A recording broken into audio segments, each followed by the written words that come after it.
Good morning students, welcome to my channel chemistry education point. आज का हमारा topic है मैटर एंड इट्स टाइप्स। ये जो आज का टॉपिक है ये 9th क्लास के स्टूडेंट्स के लिए रहेगा, ठीक है, जिसमें हम डेफिनेशन करेंगे मैटर की और उसकी फ़िज़िकल स्टेट्स के बारे में स्टडी करेंगे। ये जो हमारा फर्स्ट चैप्टर है वो है matter in our surroundings.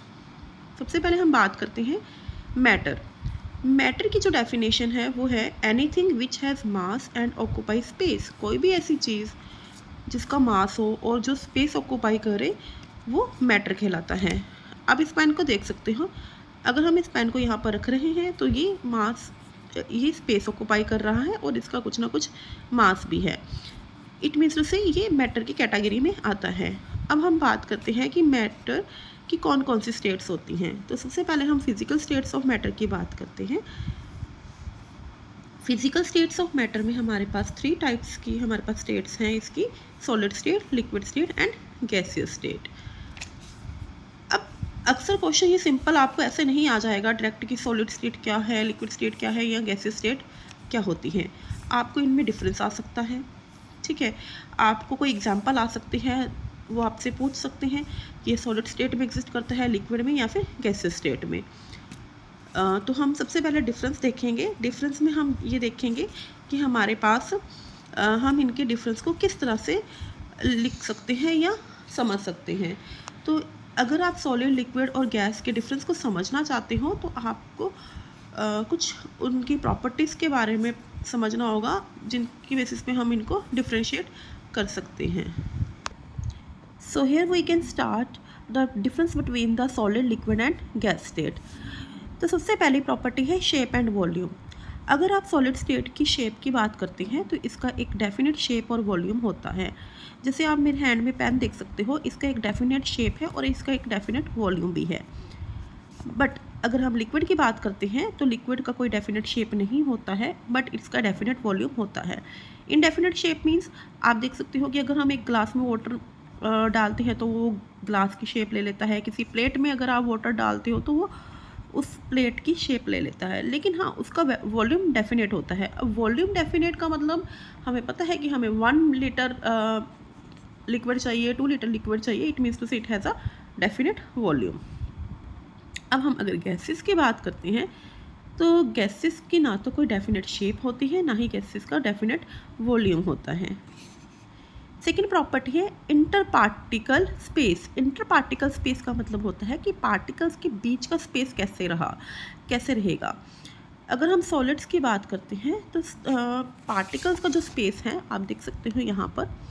Particles को मैं अगर बनाऊँ तो हम इस तरह से बना सकते हैं। मान लो ये हमारे पार्टिकल्स हैं, लेट मी फोकस। सॉलिड में पार्टिकल्स कुछ इस तरह से एज्यूम किए जाते हैं, ठीक है, बिल्कुल एक दूसरे के बिल्कुल पास पास में होते हैं। तो यहाँ से हम देख सकते हैं कि इन पार्टिकल्स के बीच का जो डिस्टेंस है, जिसे हम इंटर पार्टिकल डिस्टेंस कहते हैं, वो बहुत ही ज़्यादा कम होता है या निग्लिजिबल होता है, हमें दिखाई ही नहीं देता है।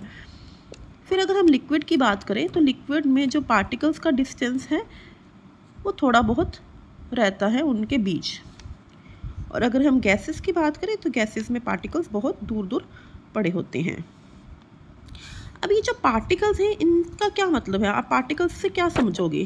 देखो, पार्टिकल्स का मतलब हम इन्हें एटम्स बोल सकते हैं, मॉलिक्यूल्स बोल सकते हैं, लेकिन अभी हम एटम्स की ही बात कर रहे हैं, आप ये कह सकते हो, ठीक है। लेकिन पार्टिकल्स का जनरली जो पार्टिकल वर्ड यूज़ किया जाता है वो एटम्स के लिए भी यूज़ किया जाता है, मॉलिक्यूल्स के लिए भी यूज़ किया जाता है, इलेक्ट्रॉन, प्रोटॉन्स, ये हम आगे पढ़ते हैं, उनके लिए भी हम पार्टिकल ही वर्ड यूज़ करते हैं। तो यहाँ पर मैंने आपको बताया कि सॉलिड स्टेट के केस में क्या होता है, हमारे पास जो पार्टिकल्स का साइज़ है वो पार्टिकल्स का जो स्पेस होता है वो बहुत ही ज़्यादा स्मॉल होता है, ठीक है। Constituent particles are closely packed, वो बहुत ज़्यादा क्लोजली पैक्ड होते हैं, जैसे कि आप यहाँ पर देख सकते हैं। In case of solids particles are very closely packed to each other. और फिर अगर हम लिक्विड की बात करते हैं, लिक्विड में जो पार्टिकल्स के बीच का डिस्टेंस होता है या वो लूजली पैक्ड होते हैं।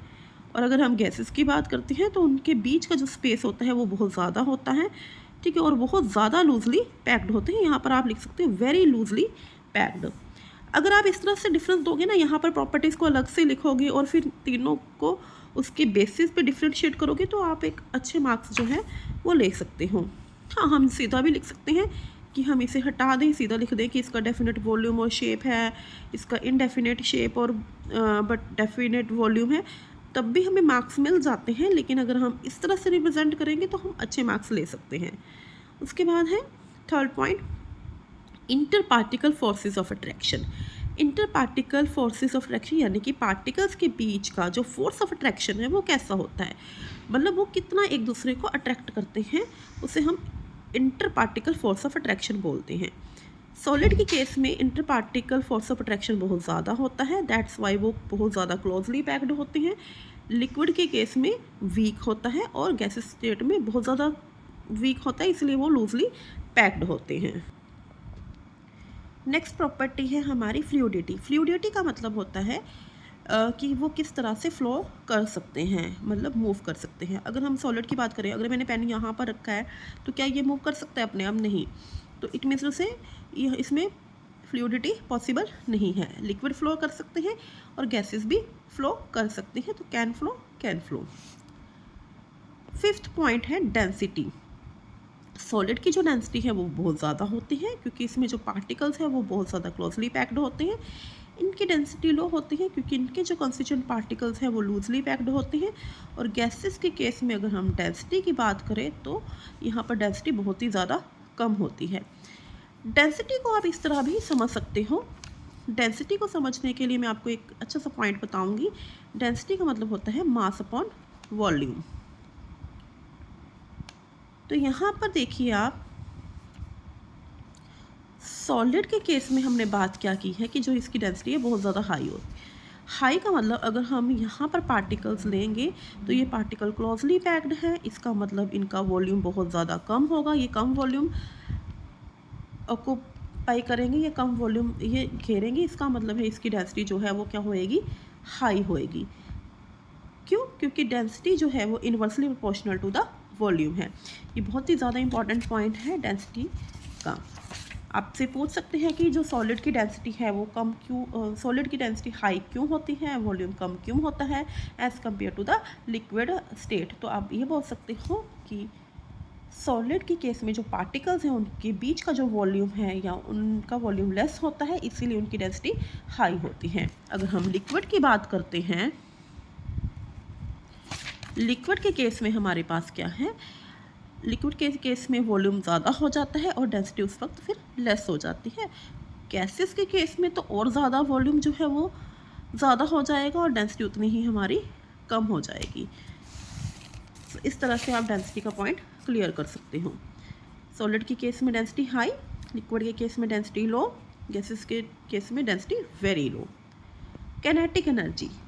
देखिए, कैनेटिक एनर्जी जो हमारा नेक्स्ट प्रॉपर्टी है, तो उससे पहले आपको ये पता होना चाहिए कि कैनेटिक एनर्जी होती क्या है। कैनेटिक एनर्जी का मतलब होता है मोशन ऑफ पार्टिकल्स।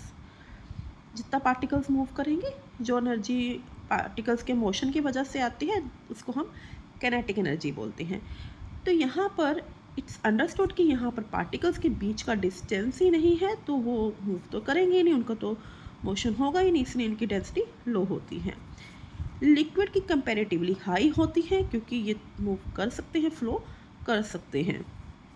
आप इसका फ्लूइडिटी के साथ भी इसको रिलेट कर सकते हैं काइनेटिक एनर्जी को, कि जितनी ज़्यादा फ्लूइडिटी होगी उतनी उसकी हाई डेंसिटी होगी।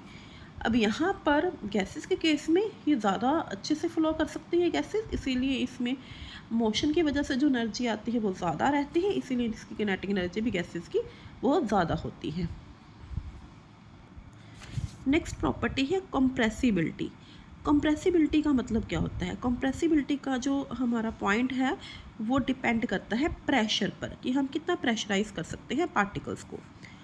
सॉलिड के केस में वो तो बहुत ज़्यादा क्लोजली पैक्ड होते हैं, तो उनको तो हम उनको हम कंप्रेस कर ही नहीं सकते, तो वो ऑलमोस्ट निगलिजिबल होगी। ठीक है, इनको हम कंप्रेस नहीं कर सकते, इसकी कंप्रेसिबिलिटी निगलिजिबल होगी। लिक्विड के केस में हम उनको थोड़ा बहुत कंप्रेस कर सकते हैं क्योंकि वो लूजली पैक्ड होते हैं कुछ हद तक, तो उनकी कंप्रेसिबिलिटी होती है लेकिन कम होती है, ज़्यादा हम उन्हें कंप्रेस नहीं कर सकते हैं। गैसेस के केस में क्योंकि पार्टिकल्स बहुत ज़्यादा लूजली पैक्ड हैं, इसलिए हम उनको अच्छे से कंप्रेस कर सकते हैं, प्रेशराइज कर सकते हैं, प्रेशर लगा सकते हैं, इसलिए इनकी कंप्रेसिबिलिटी बहुत ज़्यादा होगी। Motion of constituent particles, next property है। मोशन का मतलब अगेन किनेटिक एनर्जी या फ्लूइडिटी के ऊपर आ जाता है, लेकिन यहाँ पर हमारा जो पॉइंट है वो उसका टाइप ऑफ मोशन पे डिपेंड कर रहा है। जो सॉलिड्स हैं उनमें सिर्फ ऑसिलेटरी या वाइब्रेशनल मोशन ही होता है, क्योंकि पार्टिकल्स एक दूसरे के साथ साथ होते हैं, क्लोजली पैक्ड होते हैं, जिनकी वजह से वो सिर्फ वाइब्रेट ही कर सकते हैं। लिक्विड के केस में और गैसेस के केस में इनका ट्रांसलेटरी मोशन रहता है। नेक्स्ट प्रॉपर्टी है डिफ्यूज़न। अब डिफ्यूज़न जो प्रॉपर्टी है इसका हमारे पास, इसका मतलब क्या होता है डिफ्यूज़न का, कि वो कितनी जल्दी मिक्स हो सकते हैं किसी और पार्टिकल्स, या मतलब आपस में जो पार्टिकल्स हैं वो कितनी जल्दी से वो एक दूसरे के साथ मिक्स हो सकते हैं। तो सॉलिड के केस में ऑलमोस्ट नील, ये एक दूसरे के साथ मिक्स नहीं होते हैं। लिक्विड के केस में डिफ्यूज़न जो है वो स्लो होती है, मिक्स हो सकते हैं लिक्विड, लेकिन स्लो होते हैं, ज़्यादा फास्ट नहीं होते हैं। गैसेस का अगर डिफ्यूज़न की प्रॉपर्टी देखें तो बहुत ज़्यादा वेरी फास्ट होती है। इसका एग्जांपल आता होता है हमेशा कि अगर हम कोई अगरबत्ती की जो स्टिक है वो जलाते हैं तो वो पूरा उसका जो फ्रेगरेंस है पूरे रूम में फैल जाता है बहुत ज़्यादा क्विकली। उसका रीज़न क्या है, क्योंकि उसमें डिफ्यूज़न बहुत ज़्यादा जल्दी होती है। तो ये हमारा आज का जो टॉपिक था वो था मैटर, इसकी फ़िज़िकल स्टेट और इनके बीच का डिफरेंस। होप सो आपको ये समझ में आया होगा। नेक्स्ट टॉपिक हम लेकर आएंगे, तब तक के लिए थैंक यू सो मच।